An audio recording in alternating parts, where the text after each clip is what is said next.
This call is now being recorded. This call is now taking notes. संवाद classes में आप सभी का पुनः स्वागत है। हमारे बीच में श्रीमती वर्षा श्रीवास्तव उपाध्यक्ष संवाद फाउंडेशन उपस्थित है, उनका भी स्वागत है। और हमारे बीच में रेखा मैडम उपस्थित है, उनका भी स्वागत है।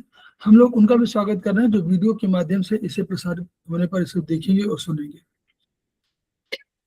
हम लोग अभी चर्चा कर रहे थे आयुर्वेदिक एक्यूप्रेशर में हमारी एक किताब है अग्निवेश, इस पर हम लोग चर्चा कर रहे थे।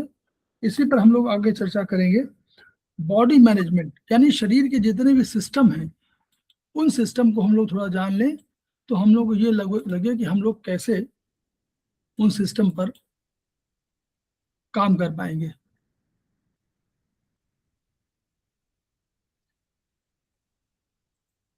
कौन सा चैप्टर है अभी?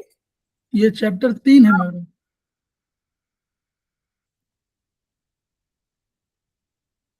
ये madam chapter body management. Okay, body management है। एक सेकंड। हाँ मिला।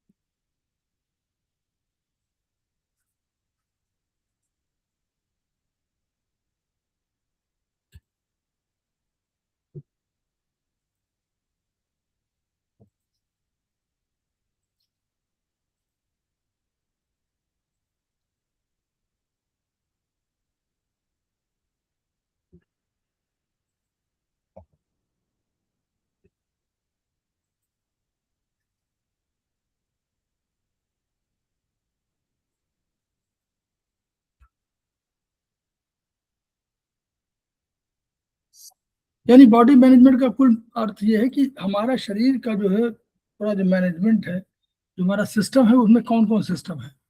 तो ये हमेशा मॉडर्न साइंस ये कहती है कि हमारा शरीर सेल से बना। Cell is the structural and functional unit of body. शरीर जो है उसमें सेल जो है सबसे छोटा, स्ट्रक्चर भी है संरचना के हिसाब से और कार्य के हिसाब से। सारे कार्य वो करती है सेल जो हमारा शरीर करता है। सारे शरीर का जो स्ट्रक्चर है वैसा स्ट्रक्चर हमारे पूरे शरीर सेल में है। तो इसीलिए सेल को कहा गया कि यूनिट है, सबसे छोटी यूनिट है। तो हमारा शरीर बना हुआ एक सेल का अमीबा होता है और हमारा शरीर जो है करोड़ों सेल से बना हुआ है। अब सेल को हम देख नहीं सकते, लेकिन हम कभी किसी माइक्रोस्कोप वगैरह से हम उसको देख पाते हैं। तो वो हम उसको देखने का तरीका साइंस ने खोजा कि भाई ठीक है, हम माइक्रोस्कोप बना लेंगे, देख लेंगे उसको। तो ये सेल इसलिए कहा गया कि अगर यूनिट की बात कही गई है तो यूनिट माने जो भी कोई काम आप कर सकते हो।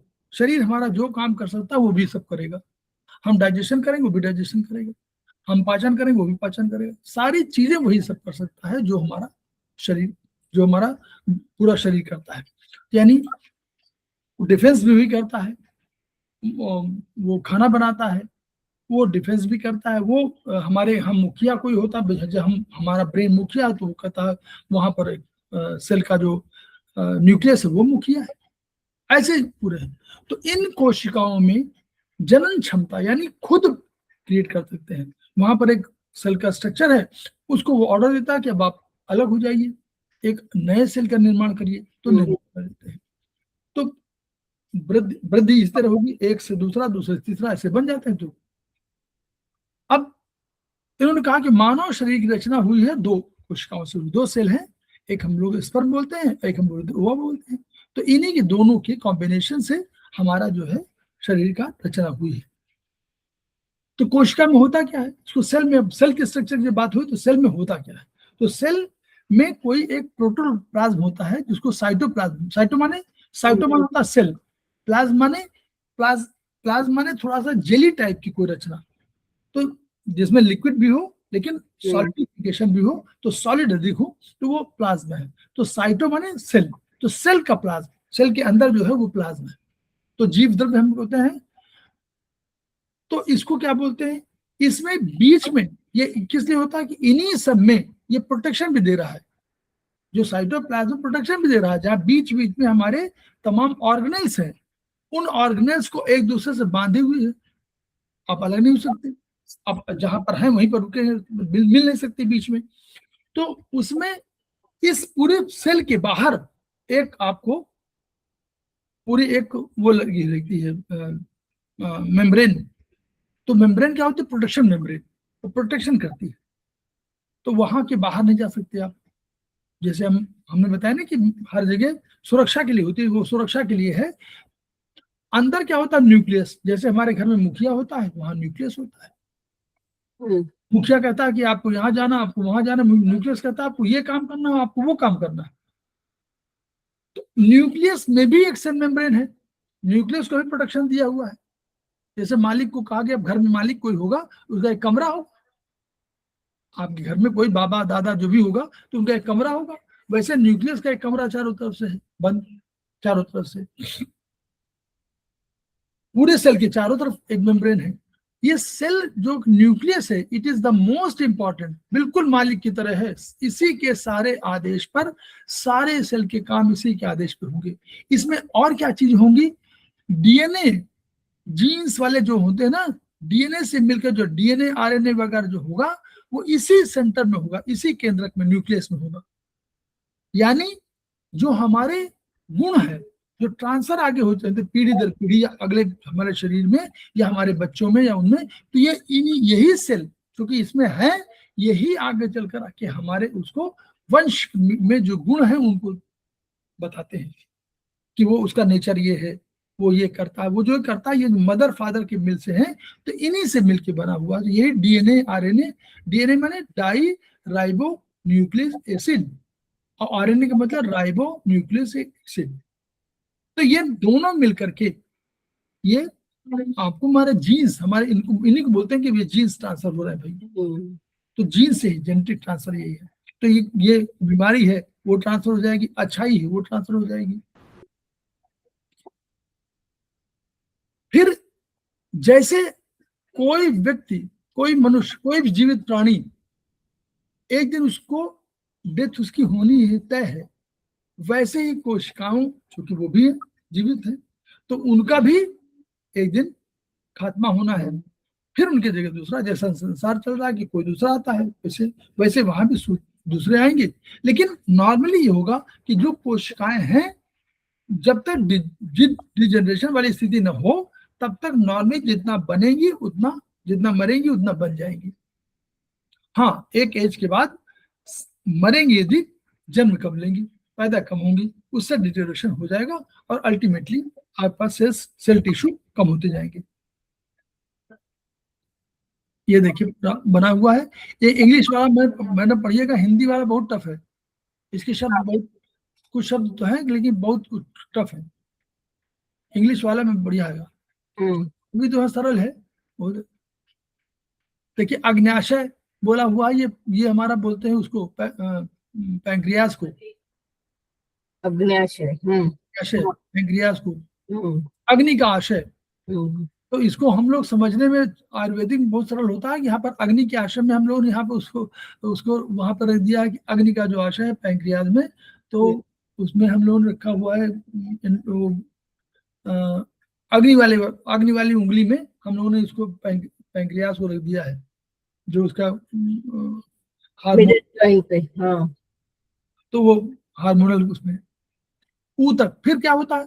अब ये देखा गया भाई सेल जब बन रहे थे, सेल बनने के बाद ये हुआ कि भाई ये तो बड़ा गड़बड़ है। ऑर्डर ब्रेन ने दिया, ऑर्डर दिया क्या? सेल ने दिया, सेल के न्यूक्लियस ने दिया कि भाई आप यहाँ चले जाओ, आप वहां चले जाओ, इस समय। तो जो 10 लोग थे, वो 10 लोग, कोई चला गया सब्जी लेने, कोई लगे चला बैंक, कोई चला गया उसमें। फिर जरूरत पड़ गई बैंक की चेक की, तो एक आदमी फिर भेज दिया कि बैंक चले जाओ। तो उन्होंने कहा भाई ये तो बड़ा गड़बड़ है, हमारा जो 10 लोग हैं, 10 लोग इन्वॉल्व हैं, वो मालूम हुआ काम जारी हो रहे हैं। तो उन्होंने कहा भाई अब क्या करें? तो for longevity of life, number 1, for better management, number 2, and for the purpose of division of labor, ऊतक की रचना की गई। उन्होंने कहा क्या, कहा भाई यहाँ सब तय है कि बैंक का एक आदमी काम करता है तो बैंक में एक आदमी जाता है, एक मार्केटिंग का इंचार्ज तो मार्केटिंग का इंचार्ज मार्केट वाला देखेगा, एक फाइनेंस वाला होगा तो बैंक चला जाएगा वो देखेगा, एक हमारा जो है कोई फैक्ट्री हमारी उसको चलाएगा। सबका काम अलग अलग बांट दिया, तुम्हारे 4 लोग होंगे, चारों लोग अलग अलग काम कर लेंगे, 10 लोग होंगे 10 हमारे काम हो जाएंगे। तो कहा कि ये तो बढ़िया है। तो उनका भाई 4-5 का ग्रुप बना लीजिए। तो 4-5 के सेल्स को ग्रुप बना दिया गया, उनको टिश्यू नाम दे दिया गया कि यू आर टिश्यू। 4 लोग ग्रुप है, इसको टिश्यू कहा गया। कहा भाई 4 लोग आप एक तरफ काम करिए, केवल बैंक का काम आप ही लोग संभालिए, ये तो दूसरा कोई नहीं जाएगा। मार्केटिंग वाला आप बैंक में नहीं जाएगा, ना बैंक वाला मार्केटिंग में जाएगा, ना फैक्ट्री वाला मार्केटिंग में जाएगा, ना बैंक में जाएगा, ना आपको फैक्ट्री जाना है। तो ये टिश्यू की रचना इस तरह हुई कि इन लोगों ने एक तरह के काम करने वाले लोगों ने बना लिया, एक ग्रुप बना लिया, उसको टिश्यू कहा गया। इस सेल से मिलकर बनी और इससे क्या हुआ, हमारे जीवन में जो हमारे शरीर की संरचना में बेटर मैनेजमेंट शुरू हो गया। उनका हार्ट है तो हम अब आगे चल बता रहे हैं कैसे। तो फिर क्या हुआ, आगे क्या हुआ, अब जैसे देखिए इन्होंने कहा कि मस्तिष्क निर्माण में ब्रेन का हुआ, उन्होंने कहा भाई केवल नर्व सेल, जो नर्व सेल है वो आप जाइए वहां और केवल आप वो काम करिए, आपसे मतलब नहीं। मसल्स वाले सेल, उनका मसल सेल, आप जाइए वहां काम करिए। तो वैसे ही इस तरह इन्होंने अलग अलग कामों के लिए, अलग अलग फंक्शन के लिए अलग अलग एक ग्रुप बना दिया, इसको टिश्यू कहा गया। कुल मिलाकर अर्थ यही हुआ कि ये बेटर मैनेजमेंट संभव हुआ, डिवीजन ऑफ लेबर हुआ। डिवीजन ऑफ लेबर इसी कंसेप्ट आया था, इकोनॉमिक्स का सिद्धांत है कि हम एक तरह का जो काम कर रहे हो तो सब काम सबके अलग अलग बढ़ जाने चाहिए। नहीं तो मुझे बैंक भी जाना है, मुझे फैक्ट्री भी देखना, मुझे वहां देखना, मेरे लिए काम करना मुश्किल होगा। तो मुझे एक काम बता दीजिए कि मैं ये काम करूंगा। आप डॉक्टर हैं तो केवल डॉक्टर रहेंगे, आप मैनेजर हैं तो आप केवल मैनेजमेंट करेंगे, आप अगर क्या कहते हैं इंजीनियर तो आप केवल इंजीनियरिंग वाला काम करेंगे, जो जिसका काम वही करेगा। तो इसमें क्या हुआ, अब इनको हम लोग और कई भागों बांटा ये टिश्यूज को। उनका भाई देखिए एक कनेक्टेड टिश्यू है, वो 2 चीजों को जोड़ देगा, जो जोड़ने काम करेगा उसका नाम हम लोग कनेक्टिव टिश्यू रख देंगे। जो शरीर के बाहर एक हमारी सुरक्षा करेगा उसको इपिथेलियल टिश्यू बोल देंगे।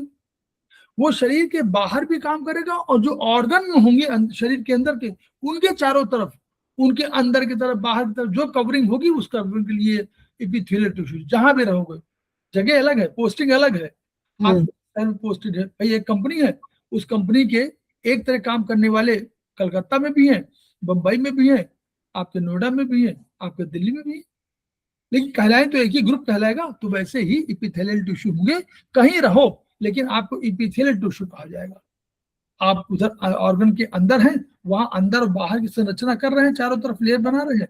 आप शरीर है, शरीर के बाहर की रचना कर रहे हैं, ये स्किन, तो ये इसी तरह उन्होंने कहा मसल्स काम करते हैं, उनका मसल, सबके जो मसल्स काम करते हैं उनको मस्कुलर टिश्यू कह दिया गया, जो ब्रेन के काम कर रहे हैं उनको नर्वस टिश्यू कह दिया गया, रक्त को है तो रक्त को कनेक्टिव टिश्यू मान लिया गया, लिक्विड लिम्फ है उसको कनेक्टिव टिश्यू नाम दे दिया गया, ये सब नाम दे दिए गए। तो यानी ठीक है, हो गया मैडम, आगे चले। Yes yes.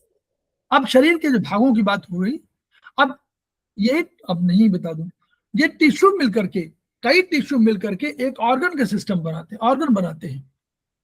हार्ट को बनाने के लिए कई टिश्यू मिल गए, कई तरह के टिश्यू मिल गए, कनेक्टिव मिल गए, मसल टिश्यू मिल गए, इन सब ने मिलकर क्या किया, हार्ट बना दिया। तो कई टिश्यू मिलकर के एक हार्ट की रचना करते हैं, कई टिश्यू मिलकर के लंग्स की रचना कर दिया, कई टिश्यू मिलकर स्टमक की रचना कर दिया, कई टिश्यू मिलकर के किडनी की रचना कर दिया, कई टिश्यू मिलकर के और उन्होंने यूवी बना दिया।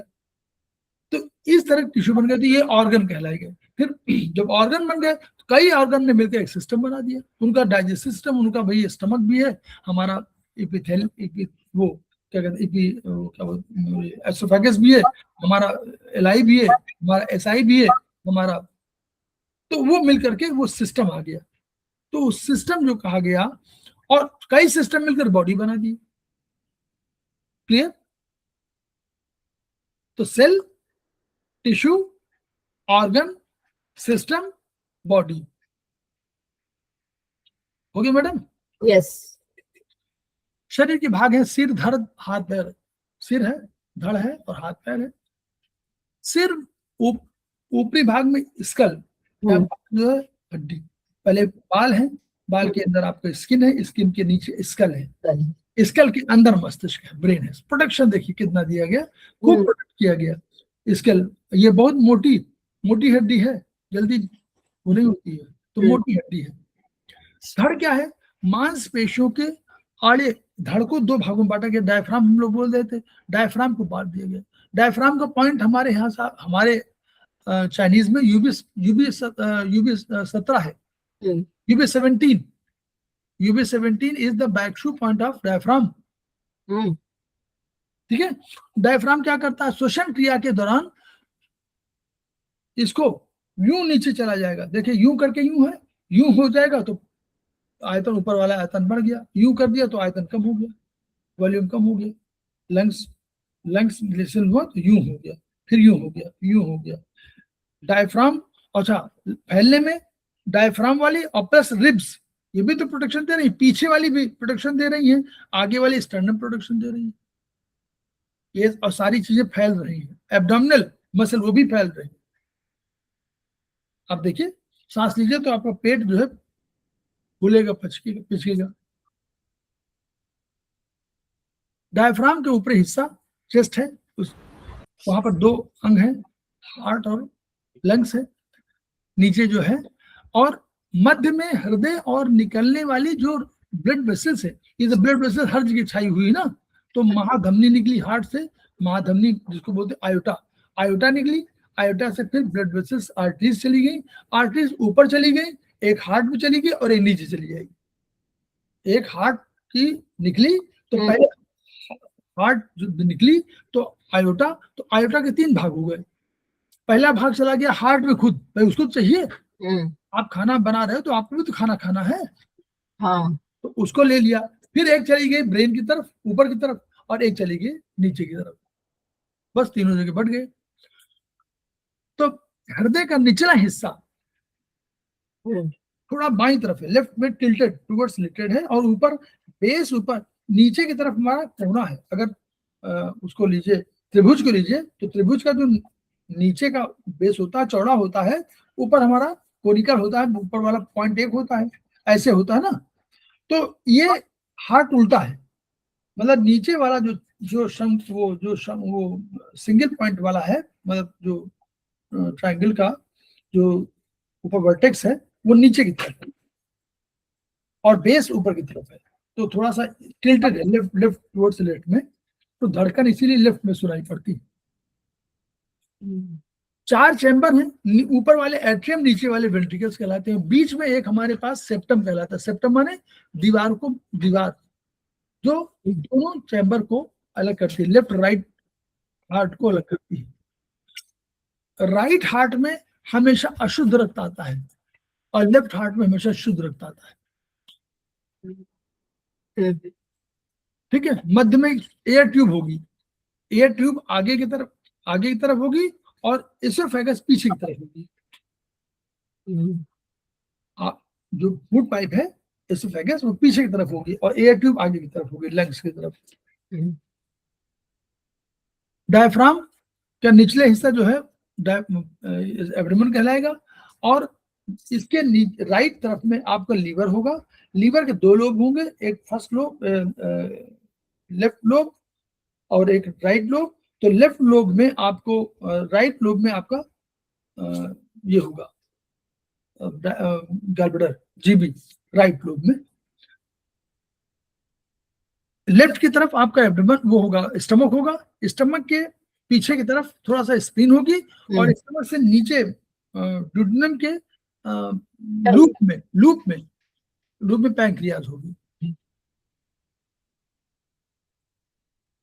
अग्न्याशय आमाशय के नीचे, मतलब दोनों के नीचे, ये पीछे जो हमारा किडनी है पीछे की तरफ होगी, ठीक है। तो किडनी हमारे पीछे, लेफ्ट राइट दो पीछे होगी, और उसी से निकली होगी यूरेटर, दो निकलेंगी और जाके यूबी में चली जाएंगी। फिर हमने पता है कि जब आमाशय से निकले, मतलब स्टमक से निकलेगा तो ड्यूडेनम में आएगा, ड्यूडेनम से शुरू हो जाएगी ड्यूडेनम, जेजुनम, इलियम, और वहां से आकर के इलियोसिकल वाल्व हो जाएगा। इलियोसिकल वाल्व के बाद फिर शुरू हो जाएगा हमारा एलआई, एलआई का फिर वहीं पर अपेंडिक्स हो जाएगा, अपेंडिक्स के ऊपर चला जाएगा असेंडिंग कोलन, फिर आपका ट्रांसवर्स कोलन, फिर आपको डिसेंडिंग कोलन, और तब आपका सिग्मॉइड, और सिग्मॉइड के बाद फिर हमारा लास्ट हमारा हो जाएगा एनएस, एनएस पर हमारा खत्म हो जाएगा। उसके पहले रेक्टम होगा, रेक्टम लंबी वो नली होगी, और अंत में आपका एनएस हो जाएगा। ये हमारा एलआई, ये एलआई की जो है लंबाई छोटी हाथ की तो लगभग 6 मीटर है, लेकिन बड़ी हाथ वाली जो है लगभग 1.6 मीटर करीब है। पीछे की तरफ क्या होगा, vertebral column, vertebral column is said to be spine, madam note कर लीजिएगा इसको। वर्टिब्रल कॉलम, हम स्पाइनल कॉर्ड की बात कर रहे हैं पहले, तो spinal cord is made of nervous tissue. Spinal cord is the part of central nervous system, और सेंट्रल नर्वस सिस्टम का ऊपरी भाग है ब्रेन, नीचे है हमारा स्पाइनल कॉर्ड। जब कॉर्ड कहेंगे, जब हम लोग कॉर्ड की बात करते हैं तो हम लोग मान लेंगे कि स्पाइनल कॉर्ड माने नर्वस टिश्यू। जब हम स्पाइनल कॉलम की बात करेंगे या स्पाइन की बात करेंगे या हम वर्टिब्रल कॉलम की बात करेंगे, this is made of bones.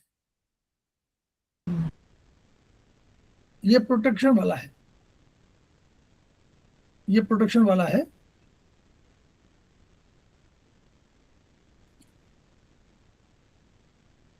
हमेशा जी आज बात होनी है अभी, हाँ आज बात होनी है, अभी क्लास चल रहा है, मैं बताता हूँ अभी, हाँ ठीक है जी।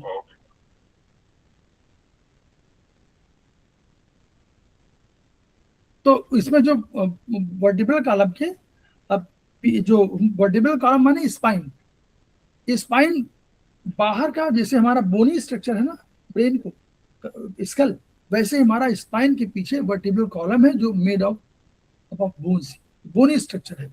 तो वर्टिब्री बनी हुई है, वर्टिब्री है, उसको चारों तरफ प्रोटेक्शन दे रही है, किसको, स्पाइनल कॉर्ड पे।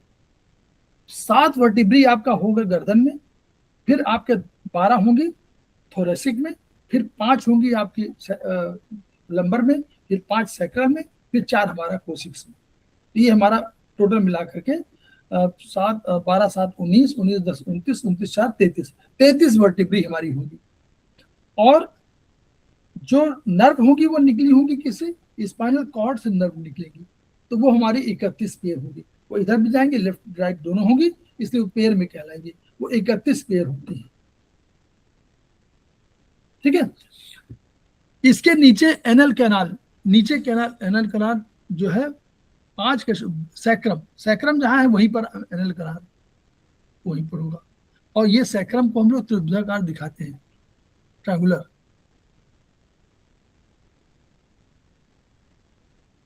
ऊपर चित्र बना है क्या इनका, नहीं बना,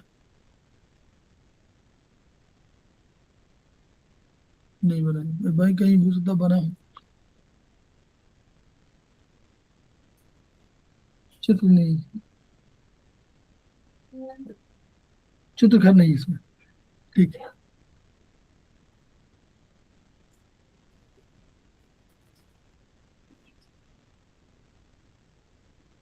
अब जब ब्रेन से, ब्रेन ये है, ब्रेन पीछे की तरफ से आ रही है स्पाइन को, स्पाइनल कॉर्ड को नीचे से आना है, तो स्पाइनल कॉर्ड निकले कैसे, तो नेचुरली कोई छेद होगा तभी तो निकलेगी, वो इस तरह गुच्छे के रूप में होगी। तो गुच्छे के रूप में होंगे तो यहाँ से जब अटैच होता है तो हमारे पास C1, जिसको हम बोलते हैं सर्वाइकल का 1 नंबर, तो वहीं पर एक छेद होता है, इससे यूं निकलती यूं, इसी को प्रोटेक्शन देना है, ये जो अंदर जा रही है इसी को प्रोटेक्शन, चारों तरफ प्रोटेक्शन देना है। तो जो स्पाइनल कॉर्ड निकलती है वो रीढ़ के पिछले वहां से अंडाकार से निकलेगी, यूं करके, यूं अंडाकार है यहीं पर, यहीं से निकलेगी। इसको फोरामेन बोलेंगे, फोरामेन, FORAMEN, फोरामेन। फोरामेन माने छेद, छेद से निकलेगी और वो स्पाइनल कॉर्ड जाएगी। ये नर्वस टिश्यू है, ये सब नर्व के बने हुए हैं।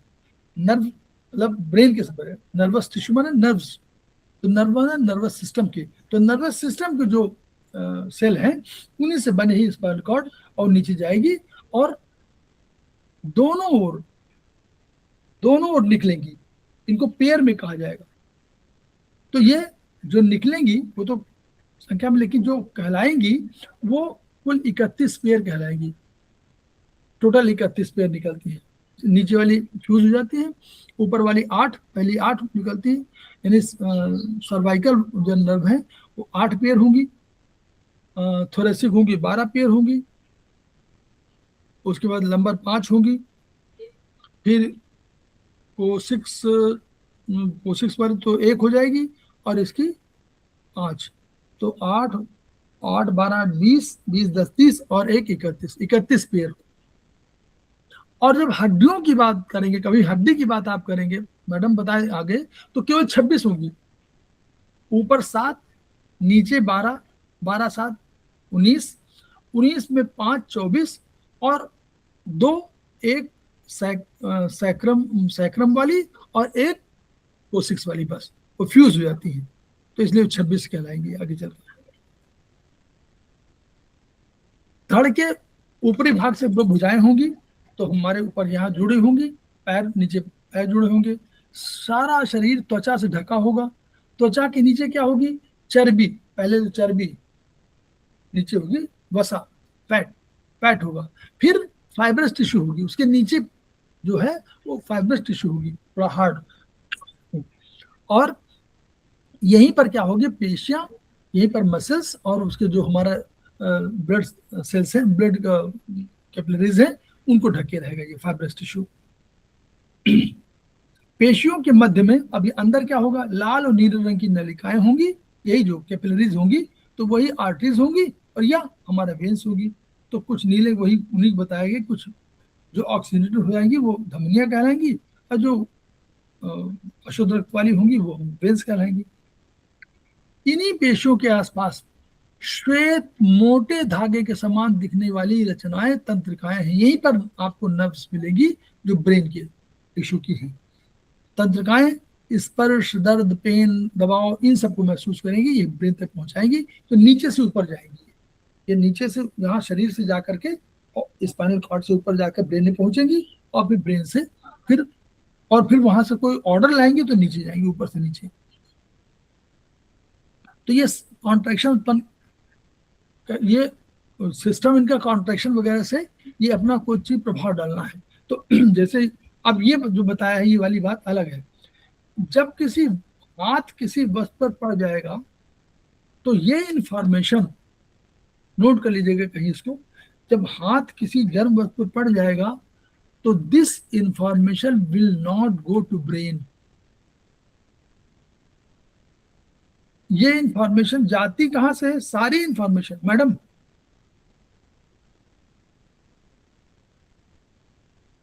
हाँ यस सर, सारी इंफॉर्मेशन मैं आपको बता दूं, सारी इंफॉर्मेशन जाती है हमारी नीचे से ऊपर। हाँ, कहां तक? स्पाइनल कॉर्ड से होते हुए ब्रेन तक। लेकिन एक कोई इंफॉर्मेशन है, ये वाली इंफॉर्मेशन ये नहीं जाती। अगर हाथ आपका पड़ जाए किसी गर्म उस पर, तो ये इंफॉर्मेशन इतनी देर नहीं है कि ब्रेन तक जाए, ब्रेन ऑर्डर दे, नो, ये जाएगी। और व्यवस्था कर रखी है, स्पाइनल कॉर्ड में ही व्यवस्था है, वो भी तो नर्वस टिश्यू बना हुआ है, तो स्पाइनल कॉर्ड में व्यवस्था है कि वहीं से वो आपको वहीं पर ऑर्डर को इम्प्लीमेंट कर देगा। इंफॉर्मेशन गई, तुरंत उसने किया, इसको रिफ्लेक्स एक्शन बोलते हैं हम लोग, इसको बोलते हैं रिफ्लेक्स एक्शन। तो ये सिस्टम, ऐसे आपको कोई किसी ने मारा, किसी ने पीटा, कोई आदमी टच किया, कुछ होगा, वो इंफॉर्मेशन जाएगी ब्रेन को, लेकिन अगर तत्काल रिएक्शन लेना, कांटा चुभ गया, गर्म जगह हाथ पड़ गया, तो ये इंफॉर्मेशन तुरंत जाएगी और यहीं से स्पाइनल कॉर्ड से वापस चली जाएगी। उतना लंबा कौन जाएगा? ठीक है, रिफ्लेक्स है जी। Correct. हड्डियां सबसे अंदर है। हम्म। चाइनीज में देखिए, हाँ। लास्ट में हड्डी है, शुरू है विंड से, और शुरू मतलब उससे लीवर से, और अंत में बोन आती है। तो लंबी हड्डियों के अंदर पोली जगह, पीली नहीं पोली जगह होती है। पोली मतलब जिसमें थोड़ा हॉलो होता है, हॉलो एम्प्टी स्पेस होती है। यही बोन मैरो है। इसी बोन मैरो से रक्त का निर्माण होता है। दो तीन बोन्स जो है और पेशियां, मसल्स, लिगामेंट्स मिलकर, अब कोई देखिए बोन्स, मसल्स और लिगामेंट्स, ये लिगामेंट्स माने कवरिंग टाइप की होगी, ये शरीर के जोड़ बनाएंगे, कोहनी का जोड़, घुटने का जोड़ स्वरूप में। फिर मानव शरीर विभिन्न अंगों से बनके बना है। हम लोगों ने कहा था कि सिस्टम से बना है, तो बॉडी के बाद सिस्टम के बाद फिर ऑर्गन में टिश्यू के बाद जो है सेल। तो कोई ना कोई काम फंक्शन करता है, कोई महत्वपूर्ण काम का है, कोई एक दूसरे का अलग अलग काम है। कोई सोचता है, कोई हार्ट काम करता है, लंग्स अपना काम करता रहता है, लीवर अपना काम करता रहता है, सब नए काम करते रहते हैं, और ब्रेन उसको कंट्रोल करता है अल्टीमेटली। अब वही उन्होंने पूरा बताया है, वो अलग पॉइंट है। सब कोई इतना रक्त का करेगा, तो जब परस्पर अंग तालमेल के साथ काम करते हैं तो हम स्वस्थ रहते हैं, सब फंक्शन कर रहे हैं, हार्ट भी, कर भी। और इनको कंट्रोल करने वाला हमारा दो सिस्टम है। दो सिस्टम मैडम, एक है नर्वस सिस्टम, हमारा एंडोक्राइन सिस्टम। ठीक है, सिस्टम को हम लोगों ने बताया कि कोई एक डाइजेशन काम कर रहा है तो वो डाइजेस्टिव सिस्टम, कोई नर्व्स का काम कर रहा है तो नर्वस सिस्टम, कोई मसल्स काम कर रहा है तो कोई मस्कुलर सिस्टम, कोई हमारा बोन का काम कर रहा है तो बोनी सिस्टम। ये सब सारे इस तरह के सिस्टम है। अब now come to circulatory system. Circulatory system माने हुआ कि जो सर्कुलेशन के लिए, जब हमारे, अब अगर हम थोड़ा सा ब्रीफ में बताएं, एक सेकंड।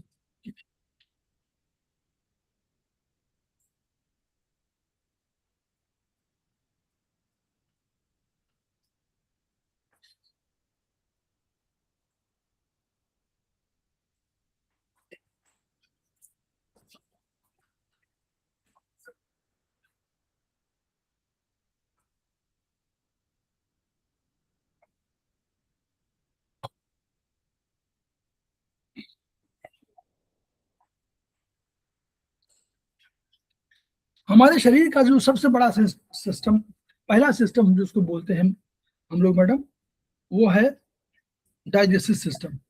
तो डाइजेस्टिव सिस्टम का फंक्शन क्या है? जैसे हम लोगों ने पढ़ा, देखिए हम लोग कहते हैं भोजन बना रहा, कर रहा है, अल्टीमेटली क्या बना रहा है? अल्टीमेटली बना रहा है ब्लड। कैसे बना रहा है ब्लड? क्योंकि उन्होंने कहा कि भाई ब्लड बनने का तरीका क्या है, उनका जितने भी हमारे पास कोई भी ब्लड में क्या होता है, कुछ सेल होते हैं ब्लड सेल्स, और कुछ होते हैं न्यूट्रिशन। तो न्यूट्रिशन में क्या होता है? प्रोटीन, फैट, यही सब तो होता है। तो न्यूट्रिशन जो है, डाइजेस्टिव सिस्टम का काम क्या है? प्रोटीन से एमिनो एसिड बनाएगा, फैट से फैटी एसिड बना देगा, और कार्बोहाइड्रेट से ग्लूकोज बना देगा। मेन काम यही है, इसी काम करना। अब ये काम कर दिया, अब इन काम को कर बना दिया, और बनाने के बाद इनको एब्जॉर्ब कर लिया एसआई ने, स्मॉल इंटेस्टाइन ने इसको एब्जॉर्ब कर लिया। अब एब्जॉर्ब करके उधर बोन मैरो ने क्या किया, 3 सेल बना दिए, WBC, RBC और प्लेटलेट्स, और ये बना करके कैपिलरी में दे दिए। कैपिलरी में आए तो ये उधर RBC, WBC, प्लेटलेट आए, इधर ये मुझे ये, और वहां पर रक्त बन गया। वहां वाटर है, वहां रक्त बन गया। तो रक्त बनने की क्रिया कहाँ होती है? कैपिलरीज में होती है, ओके। वेसल्स में होती है, किसी उसमें नहीं होती है, बाहर नहीं बनते, बने वेसल्स में, वही सब सारा मटेरियल आ जाएगा।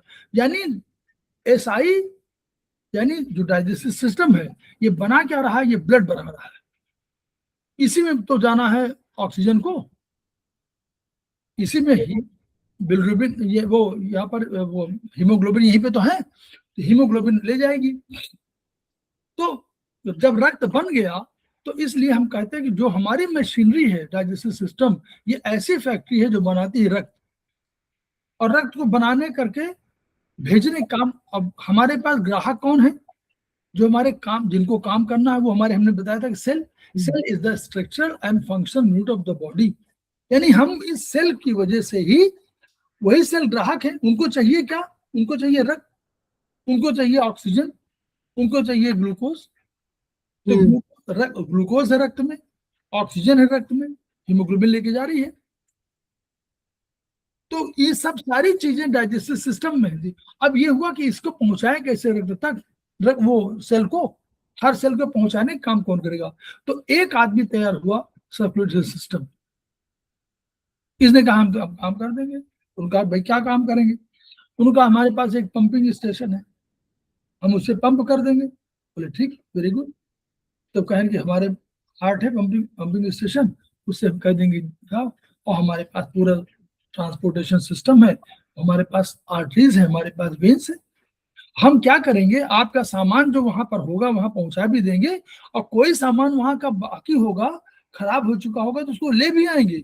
उनका तो बहुत बढ़िया हमारे लिए हो गया, आप तो सामान ले भी जाएंगे और वापस भी ले आएंगे। यस, आपको देखिए, आपको भिजवाना रक्त, हम रक्त ले जाएंगे, वहां दे देंगे, उनको ऑक्सीजन दे देंगे, उनको न्यूट्रिशन दे देंगे, उनको ग्लूकोज दे देंगे, उनको अमीनो एसिड दे देंगे, उनको विटामिन दे देंगे, उनको मिनरल्स दे देंगे, उनको फैटी एसिड दे देंगे, सब दे देंगे। और बाकी जो उनके पास बचा होगा कार्बन डाइऑक्साइड, हम ले आएंगे। कोई और वेस्ट होगा वो भी ले आएंगे हम। तो बहुत बढ़िया हुआ। तो उन्होंने सर्कुलर सिस्टम को इंचार्ज बना दिया कि भाई आप ये काम करिए। अब ये हुआ, सर्कुलर सिस्टम ने कहा साहब ये तो बहुत बढ़िया आपने बताया, लेकिन मुझे कैसे मालूम होगा? अब मैं उनका शिकायत किया, मैं आपको फ्रेजेस बता रहा हूँ, आप उसी तरह समझिएगा, आनंद पूर्वक कहानी है। सर्कुलर सिस्टम को एक दिन बड़े परेशान थे। उनका क्या हुआ, कहे साहब हम तो लेके गए थे हार्ट को, और वहां तो हम दे रहे थे उनको 15 लीटर। हाँ। तो उन्होंने कहा ना साहब, आज तो हमको 25 लीटर चाहिए, हमको बड़ा काम करना, हमको मैराथन जाना है। अरे हमको दौड़ना है, हमको तो 15 लीटर हमने कहा था।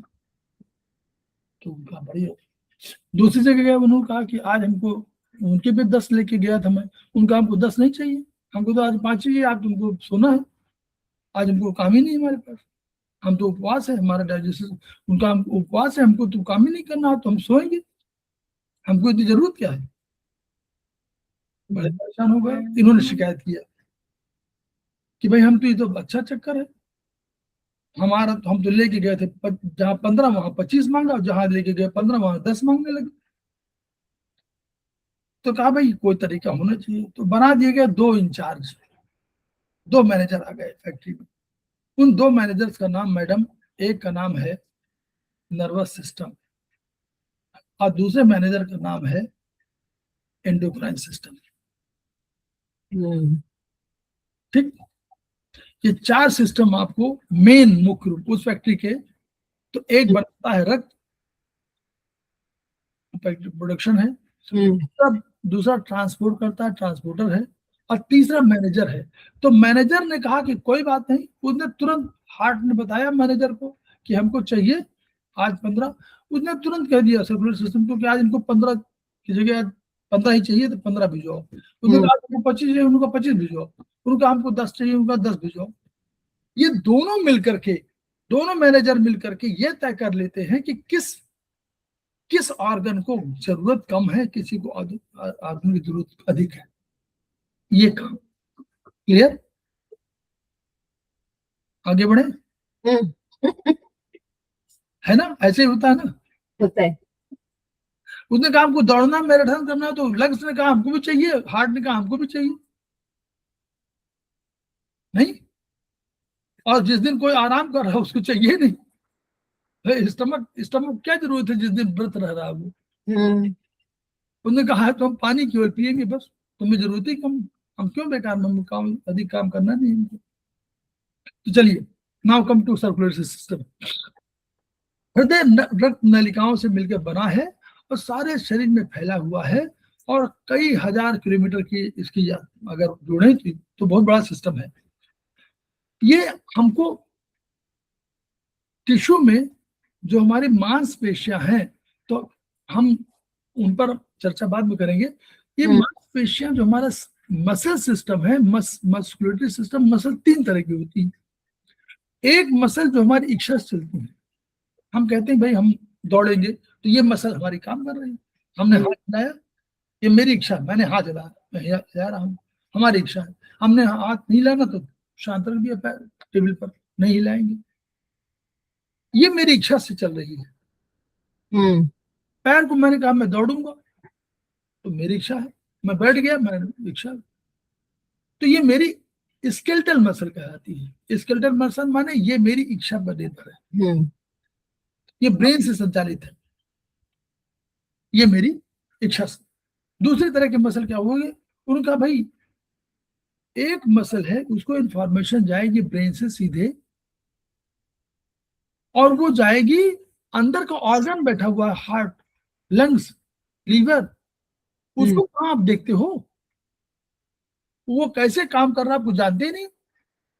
तो वहां जो इंफॉर्मेशन जा रही है, जो वहां मसल है, वो हमारी कहलाएंगी involuntary, voluntary muscle, involuntary muscle. ये वॉलंटरी, वो इनवॉलंटरी कहलाएंगी। उनको हम लोग बोल देंगे स्मूथ मसल। क्या बोल देंगे? Smooth muscle. तो ये स्केलेटल मसल जो हमारी इच्छा पर निर्भर है, वो हमारी जो इच्छा पर निर्भर नहीं, उनको स्मूथ मसल बोल देंगे। तो हमारी ये जो हार्ट वाली मसल है, ये हमारी है तो स्केलेटल मसल, फंक्शन उसी तरह का है, लेकिन ये स्मूथ मसल की श्रेणी में इसलिए आती है कि इस पर हमारा कोई कंट्रोल नहीं है। लेकिन इसमें स्मूथ मसल, स्केलेटल मसल की तरह स्ट्रक्चर है वो बात नहीं है, लेकिन है ये स्मूथ मसल, जिसको कहना है स्मूथ मसल ये भी है। यानी हार्ट के अंदर की मसल है तो स्मूथ मसल है, नंबर 1। नंबर 2, ये स्पेशलाइज्ड मसल है। स्मूथ मसल में भी इसमें ऐसा सिंक्रोनाइजिंग है कि एक साथ सारी चीजें फैलेंगी, सब पूरा ऑर्गेनाइजेशन एक साथ। स्पेशलाइज्ड स्मूथ मसल है ये। This is said to be specialised smooth muscle. Smooth muscle इसलिए कि हार्ट के अंदर है, आपकी इच्छा पर निर्भर नहीं है। स्पेशलाइज्ड इसलिए कि ये स्पेशल है, उनसे भी डिफरेंट है इसका स्ट्रक्चर, इसलिए स्पेशलाइज्ड स्मूथ मसल है जिन पर हमारा कोई कंट्रोल नहीं है, और ये एक साथ मूवमेंट करती है, इसलिए स्पेशलाइज्ड है। ठीक,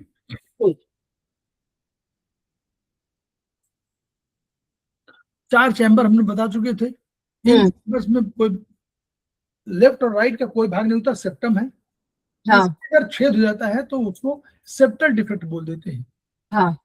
ASD and VSD, atrial septal defect और VSD वेंट्रिकल सेप्टल डिफेक्ट। ठीक, ऊपर से नीचे के लिए वाल्व होते हैं। तो अगर राइट वाले में है तो उसको हम लोग ट्राइकस्पिड बोलेंगे, और लेफ्ट वाले में है तो हम लोग बोलेंगे बाइकस्पिड। और बाइकस्पिड को एक और नाम से बुलाते हैं, उसको नाम बोलते हैं, पादरी की टोपी, उसका बोलते हैं mitral valve. Mitral, MITRAL, mitral valve. Mitral valve, हाँ। और उसका नाम ही बाइकस्पिड वॉल्व भी है। राइट में हमारा हमेशा आता है, राइट में, राइट एट्रियम में या राइट वेंट्रिकल्स में हमेशा अशुद्ध रक्त, डीऑक्सीजनेटेड आता है, और ऑक्सीजनेटेड हमारा हमेशा आता है लेफ्ट में। लेफ्ट से ही सब मूवमेंट होता है, लेफ्ट से ही सारा मूवमेंट होता है, लेफ्ट वेंट्रिकल से मूवमेंट सारा होता है पूरी बॉडी को, आयोटा को। इसलिए लेफ्ट वेंट्रिकल सबसे मजबूत टिश्यू का बना होता है, सबसे मोटी दीवारें होती है, सबसे मजबूत होता है, सबसे अधिक काम करना इसी को है, क्योंकि यह गुरुत्वाकर्षण के विरुद्ध ऊपर भेजता है, ये मतलब दूर तक भेजना है, पैरों तक भेजना है, और सब तो पास में गए, लंग्स बगल में है, हार्ट ने भेजा लंग्स का, लंग्स ने भेजा वहां, तो सरल हो गया एट्रियम में। लेकिन वेंट्रिकल में पहला वेंट्रिकल ऐसा है, लेफ्ट वेंट्रिकल, जो पूरे शरीर को भेज रहा है, इसलिए उसको अधिक पावर चाहिए, इसलिए अधिक मोटा होना चाहिए, सबसे अधिक फंक्शन इसी करना पड़ता है।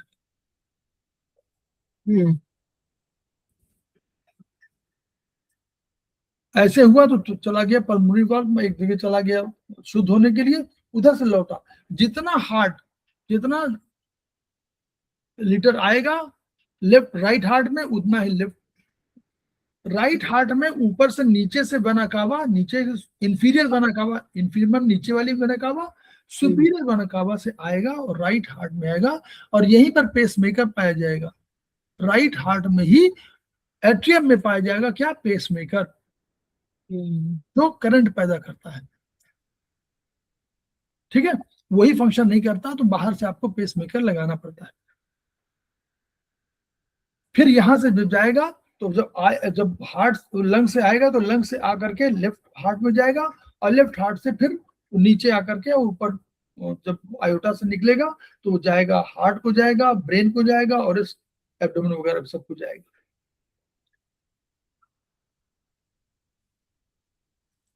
एक बार में 70 से 75 बार धड़कन करेगा।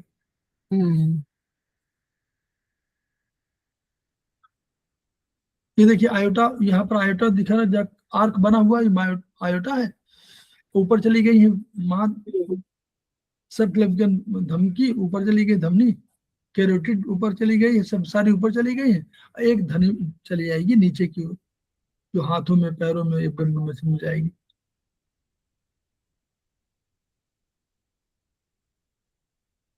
श्वसन, रेस्पिरेटरी सिस्टम क्या करता है, अभी समय है नहीं, अभी 12:56 हुए हैं, कल करते फिर 2 घंटा हो गए ना। कल करें? हाँ कल करें, थोड़ा फिर ज्यादा हो जाता है। अच्छा ठीक, ठीक, तो हम लोग खेमका सर को याद करते हैं और उनकी जो ऊर्जा है कोशिश करते हैं कि जो हमारे पास ज्ञान है उनकी ऊर्जा से प्राप्त हुआ हो या और कहीं किसी तरह से प्राप्त हुआ हो, उसको हम लोग ट्रांसफर करें, सो दैट कि मानवता का विकास हो, पीड़ित मानवता ठीक हो, और हमारा भी आंतरिक और बाहरी दोनों काम में हो, और हम प्रसन्न भी रहें, मन से भी शरीर से भी। तो उनके शब्दों को याद करते हैं, each one reach one, each one treat one, each one team, ये शब्द हम लोग फिर कर लेते हैं।